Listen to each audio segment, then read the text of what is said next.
L'échiquier international, bienvenue à tous. Troisième jour de trêve avec la libération d'un second groupe de 39 prisonniers palestiniens.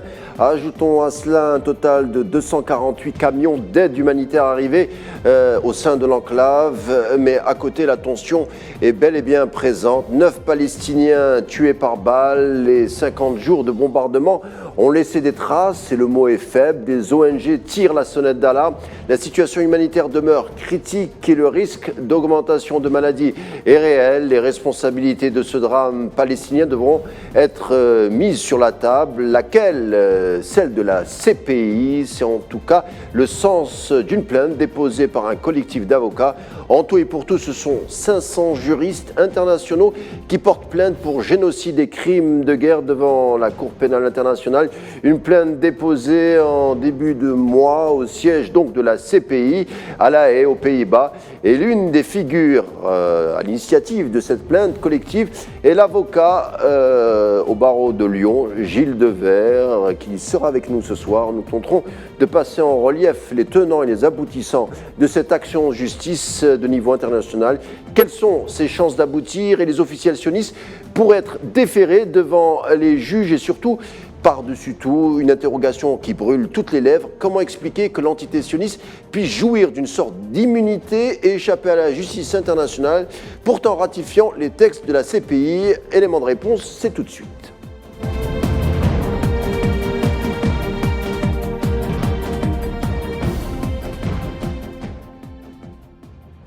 On l'a dit, la CPI se penche sur le dossier palestinien depuis au moins 3 ans, une enquête ouverte en février 2021, mais dont l'aboutissement après un processus complexe, car dans un premier temps, la CPI se déclare incompétente car la Palestine n'a pas au début le statut d'État. Et puis en 2015, après une résolution de l'Assemblée générale de l'ONU, la considérant enfin comme un État non membre, la Palestine adhère au statut de Rome, traité fondateur de la CPI. Et puis en février 2021, enfin, la Cour estime qu'elle est territorialement compétente pour reconnaître des crimes commis sur le territoire palestinien occupé par l'entité sioniste. Pour discuter de tout cela et encore beaucoup d'autres éléments, j'ai le plaisir d'accueillir Maître Gilles Devers, avocat au barreau de Lyon. Bonsoir. Bonsoir. Vous êtes donc à l'initiative d'une plainte collective déposée à la CPI pour crimes de guerre et crimes contre l'humanité. On rappelle la CPI qui est une institution créée en 2002 pour examiner justement les crimes internationaux. Alors l'entité sioniste a pour coutume de jouir, on l'a dit, d'une certaine immunité et échapper à la justice internationale. En quoi mettre cette action judiciaire dont vous êtes une des figures proue ferait-elle changer ce statut d'immunité ? Déjà, elle permet de faire un rappel, c'est-à-dire que ce qu'on entend encore tous les jours dans nombre de médias, que la Cour n'aurait pas de compétences parce que Israël ne l'a pas reconnu, c'est l'occasion de dire que ça c'est fini. Voilà, ça a été tranché. Vous avez parlé de cet arrêt de la Cour de février 2021, et effectivement, le 5 février 2021, après près d'1 an de débat de procédure dans lequel Israël était très représenté, avec de nombreux professeurs et groupes et lobbies, etc. Moi, ce procès, je le connaissais bien. Je représentais les habitants de Gaza en tant qu'avocat. Et le procès, c'est nous qui l'avons gagné, c'est eux qui l'ont perdu. Et la Cour a jugé que la Palestine est un État et qu'elle a compétence sur Jérusalem Est, sur la Cisjordanie et sur Gaza. Voilà. Donc l'arrêt, je l'ai ici. Et vous voyez, Cour pénale internationale, et on a bien la mention qu'il faut apporter, je ne sais pas si on voit votre caméra, la Palestine est un État. Voilà. Donc, je pose, ce qui fait que pourquoi choisir cette juridiction? Parce que, est-ce que vous connaissez beaucoup d'autres juridictions internationales qui ont dit clairement la Palestine est un État? La CPI, c'est la seule.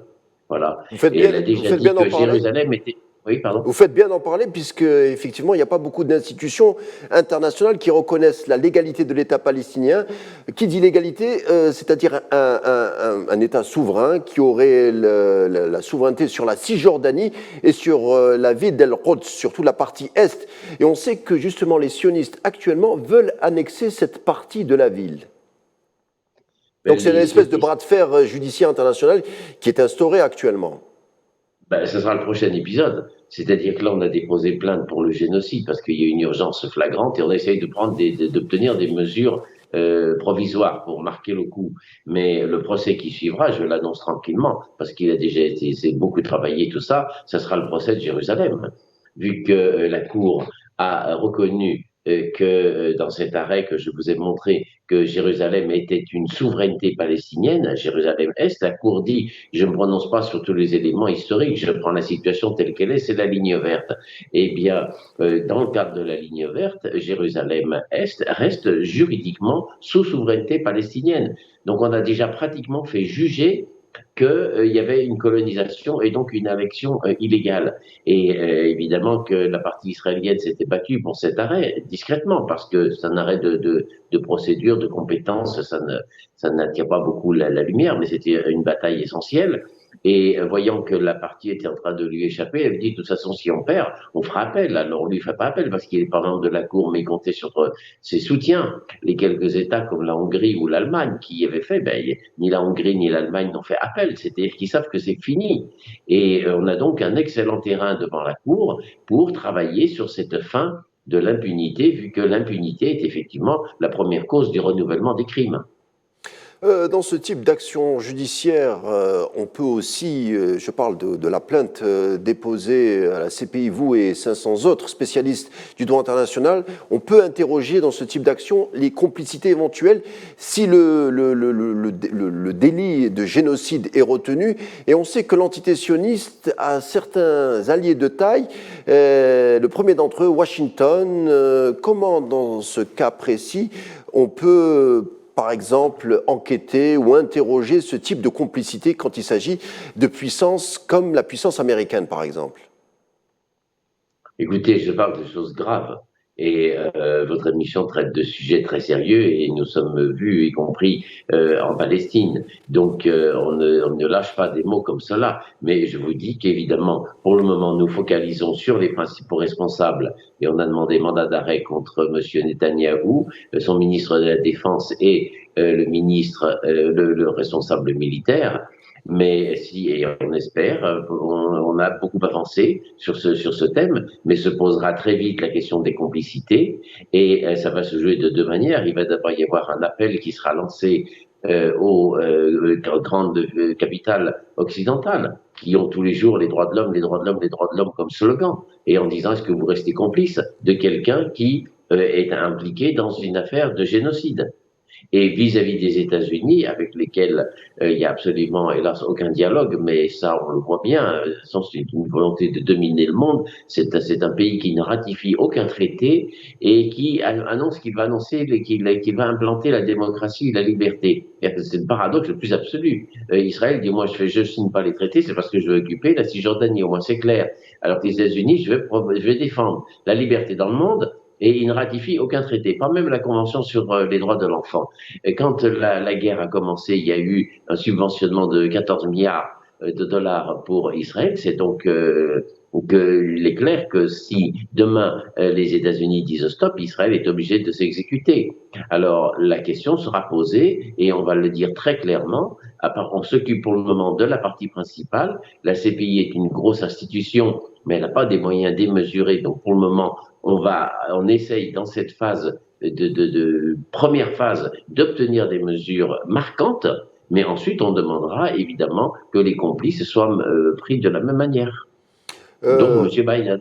Donc à, Monsieur Biden, oui. à l'époque, je vous posais la question, puisqu'à l'époque, les victimes de l'agent orange répandu par l'armée américaine lors de la guerre du Vietnam ont tenté, les familles des victimes ont tenté des actions judiciaires contre l'armée américaine ou les différentes ou les différents organes militaires des États-Unis. Et selon la loi américaine, aucun citoyen américain représentant une institution militaire ne doit répondre de ses actes devant une institution internationale, au-delà de la non-signature des traités. C'est une loi fédérale américaine.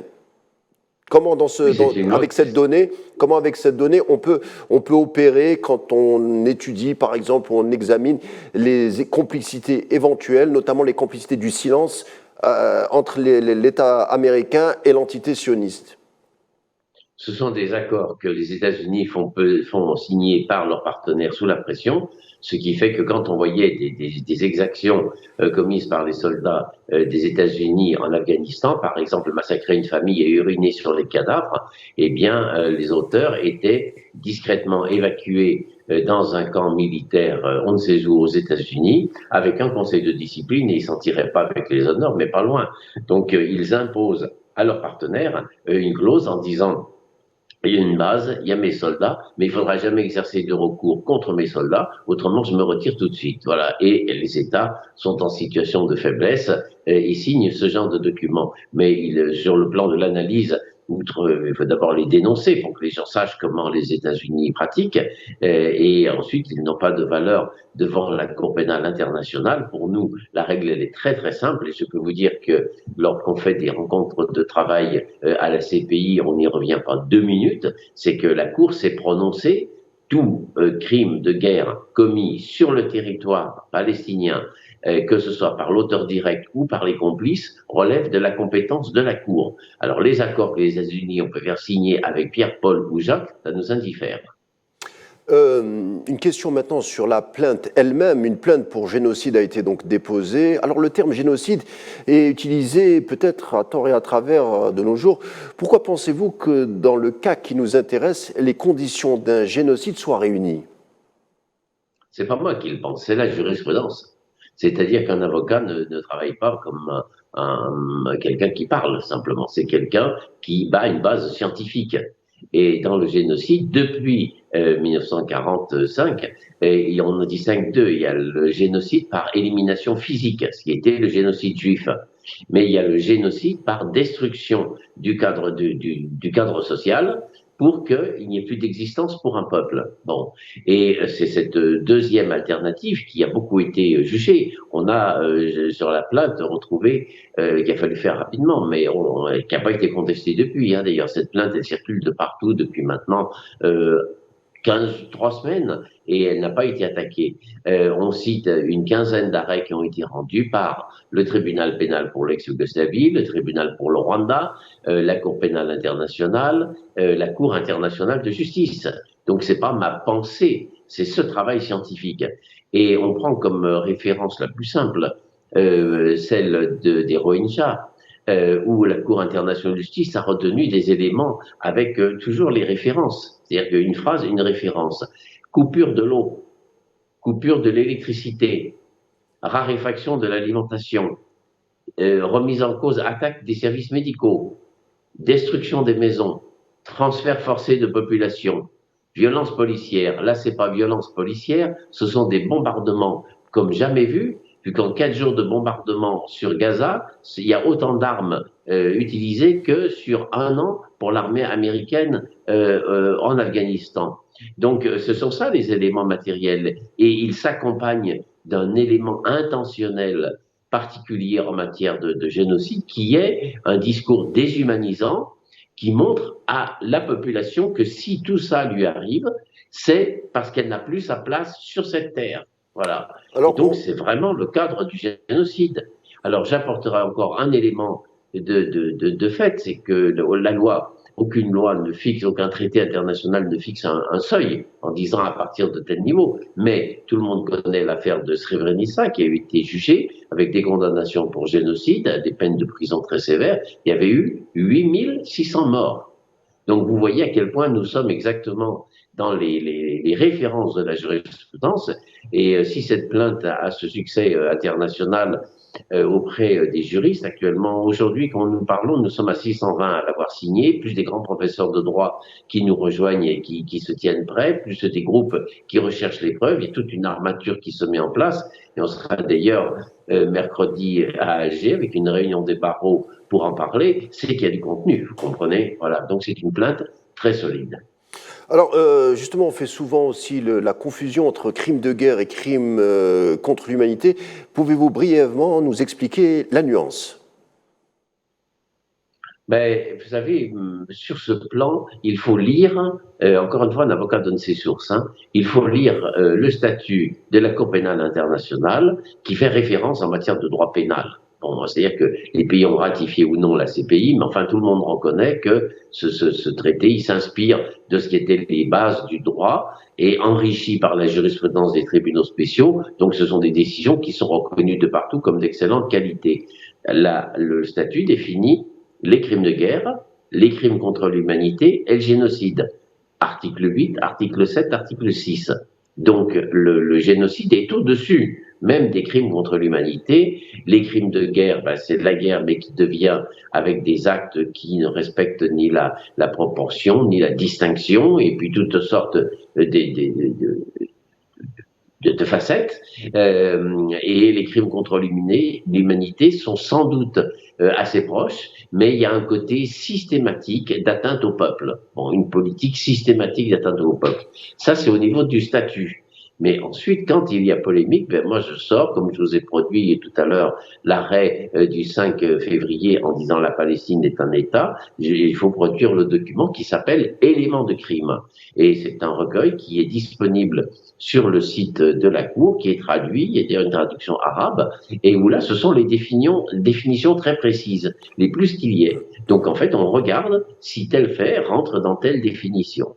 Et c'est un travail d'analyse juridique classique. Mais en fait, maître, un génocide n'a pas grand-chose à voir avec le nombre de victimes, mais prouver l'intentionnalité serait amplement suffisant, c'est ça? Alors, le nombre de victimes n'est pas un critère absolu dans le cadre du génocide par destruction du lien social, ce qui est notre cas. Bon, et sur le nombre de décès, ce qui nous marque surtout, c'est que il y a plus de 95 ou 98% qui sont des civils. Et je regardais aujourd'hui, parce qu'on prépare les dossiers pour la Cour, la situation de Beit Hanoun, ou le camp de Jebalia, où on a des cratères qui montrent dans une zone habitée qu'il y a une volonté d'atteindre la population civile. Quand on voit Beit Hanoun, la ville était rasée, donc il y a eu 3 et 4 équipes de journalistes qui ont pu y aller pendant 2 heures, et ils disent c'est inhabitable, il n'y a plus rien du tout, c'est-à-dire que il faut tout refaire, et donc c'est une manière de dire aux Palestiniens, vous ne serez jamais chez vous. Et le fait de tuer les enfants dans cette proportion, avec cette décontraction et cette simplicité, fait partie de ça. C'est pour dire aux parents, partez. Partez, si vous voulez la sécurité pour vos enfants, il faut partir, parce qu'on reviendra quand on voudra et on en tuera encore. Et donc, il y avait eu, en 2014, quand il y avait une agression militaire, la ministre de la Justice israélienne qui a fait une déclaration en disant il faut viser les femmes enceintes, parce que ce sont les enfants qui représentent le futur, et c'est ce futur qui est dangereux. Donc, vous voyez, il y a une tradition. Mais au-delà de ces déclarations circonstancielles, de propos, on sait bien, c'est les animaux, leur vie ne sera plus jamais, enfin, toutes les déclarations, elles sont dans notre plainte et on les collectionne pour les remettre au procureur. Mais il faut le voir, et pour ça, la plainte, elle part d'une analyse depuis 1917, la déclaration de Balfour. J'allais en parler. Justement, voilà. on évoque l'histoire, vous faites bien de le dire, ce drame palestinien ne remonte pas au jour précédent, le 7 octobre, mais bien en 1917, comme vous venez de le dire, lorsque Lord Balfour et Alfred Milner, qu'on oublie souvent d'ailleurs, puisqu'il a joué un rôle prépondérant dans cette politique, Alfred Milner était un membre du cabinet militaire britannique de David Lloyd George entre 1916 et 1918, qui a joué un rôle aussi dans la partition, la situation de la Palestine qui nous occupe aujourd'hui. J'en viens à ma question. Maître, n'avez-vous pas le sentiment que c'est toute une politique occidentale concernant la Palestine que vous mettez sur le banc des accusés? Mais bien entendu, parce que Balfour, il était occidental et qu'il y a eu un consensus qui s'est fait autour de cette question en disant tous ces peuples arabes vont arriver avec la fin de l'Empire ottoman à l'indépendance, il faut quelqu'un sur place pour les mater et pour les diviser. Et donc, c'est comme cela que, par opportunité, on a repris les résolutions du congrès de Bâle qui datait de 20 ans et qui n'avait pas eu beaucoup de succès. Donc, depuis cette date, quelle est la ligne de fond? La ligne de fond, et là ça parle au peuple algérien qui s'est battu pour son droit à l'autodétermination, c'est le déni du droit à l'autodétermination. Donc il existait un peuple sur sa terre, ce peuple palestinien vivait sur la terre palestinienne. Et à partir du moment où vous rentrez dans l'idée qu'on remet en cause le droit à l'autodétermination parce que l'un est supérieur à l'autre et peut donc s'imposer, vous entrez dans la logique de guerre. Et ça, c'est pas Devers qui vous le dit, c'est la charte de l'ONU qui dit que la condition que la paix repose sur la coexistence des peuples. Quand un peuple s'estime supérieur à un autre, peut lui prendre sa terre, faire la Nakba en vidant de sa nouvelle terre acquise par la force armée 90% de la population, parce qu'à la Nakba, on souligne souvent le chiffre de 700 000, qui est très important, mais il faut bien rappeler que c'est 90% des Arabes musulmans qui ont été chassés de leur terre, parce que si vous voulez créer un État juif, ce qui était la volonté, eh bien ça ne sert à rien qu'il y ait une majorité arabe. Donc tout ça se place dans cette logique qui est de nier le droit à l'autodétermination des Palestiniens qu'on voit ensuite avec les accords Abraham, etc. Et en disant finalement réfugiés d'un côté, dans la misère de l'autre, sous blocus à Gaza, on donne un petit peu d'argent et puis les choses vont passer comme cela. Il n'y a plus de peuple palestinien. Et le 6 octobre, ils étaient tous en train de se dire, petit à petit, la question palestinienne, elle passe. Elle ne passe absolument rien. Et toute l'histoire est là pour dire que ce sont les peuples qui gagnent. Il faut souffrir. Ça peut être très long. Là, on a un exemple qui est assez extraordinaire d'une occupation militaire depuis 67 et cette construction de 48 qui juridiquement n'est pas achevée, mais la base est la négation du droit à l'autodétermination et ça nous l'expliquons dans la plainte. Il y a une racine profonde qui est la remise en cause du droit des Palestiniens à vivre sur leur terre, qui est utilisée avec le gouvernement extrémiste que l'on a actuellement pour pratiquer l'acte génocidaire. Mais le génocide, il est dans la négation du droit à l'autodétermination. Alors Gilles Devers, Karim Khan, le procureur de la CPI, est donc vivement attendu à Raza pour enquêter. Sûrement, il doit avoir aussi des pièces qu'il doit à présent déjà analyser. Donc, est-ce que selon vous, on s'attend plus ou moins à ce qu'il subisse des pressions dans son enquête? Écoutez, les pressions, moi je suis sur les démarches auprès de la CPI pour la Palestine depuis janvier 2009. Donc on sait ce que c'est, on sait ce que ça a été pour l'autorité palestinienne quand elle a décidé de ratifier le traité le 1er janvier 2015. Qu'est-ce que c'était pour les puissances occidentales? C'est un pays qu'on qualifie si volontiers de terroriste qui venait se soumettre à une juridiction internationale et dire je respecterai le droit international en toutes circonstances. Donc vous avez entendu les louanges, les messages de félicitations, ça n'arrêtait pas de tous les jours. Il n'y a absolument rien eu, évidemment, je plaisante. C'est-à-dire qu'il a fallu un courage important au président Abbas, que je souligne très clairement ici pour avoir vécu ces événements, parce qu'il n'y a pas eu un seul pays occidental pour dire à la Palestine, vous rejoignez un traité en vous plaçant sous le contrôle d'un juge, et c'est bien. Pourquoi? Parce que si on se place sous le contrôle d'un juge, on remplace le contrôle du juge, et évidemment, la partie agressive, c'est-à-dire la puissance militaire occupante. Gilles Devers, je vous coupe, désolé, puisqu'on arrive à la fin de notre rendez-vous, mais j'ai une dernière question à vous poser, si vous pouvez répondre rapidement. Quelle est l'étape suivante?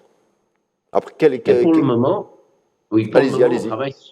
On travaille sur l'urgence, c'est-à-dire que cette plainte a eu un mérite, c'est d'imposer la question du génocide sur le plan international. Tout le monde ne parle plus que de ça. Deuxièmement, il y avait une enquête qui était latente. Maintenant, il y a une enquête approfondie qui est faite par la Cour pénale internationale. Est-ce qu'il y a un calendrier? Ah oui, on y était mercredi dernier. Il y a 3 personnes qui s'en occupent. Elles ont priorisé ce dossier et on a eu un échange très technique, comme l'on a entre avocats et procureurs, sur l'avancée matérielle. Et ce qui nous est demandé, c'est de faire ce que le procureur ne peut pas faire, se rendre sur place, donc d'utiliser nos contacts pour donner le plus grand nombre de renseignements de terrain, en disant clairement que le fait que les enquêteurs ne puissent pas se rendre sur place, à ce stade de début d'enquête, ne devait pas être un frein, et chacun travaille, nous, de notre côté, et le procureur, en voyant comment il peut prendre des mesures qui vont marquer l'opinion et qui vont faire amener tous les États à réfléchir. Merci pour tous ces éléments, Gilles Devers. Merci de nous avoir expliqué les tenants et les aboutissants d'un dossier qu'on suivra ici, en tout cas à l'échiquier international. Merci d'avoir été des nôtres. Notre rendez-vous arrive à sa fin. Merci de l'avoir suivi. Tout de suite la météo. Et quant à moi, je vous retrouve demain, même heure et même chaîne. D'ici là, portez-vous bien.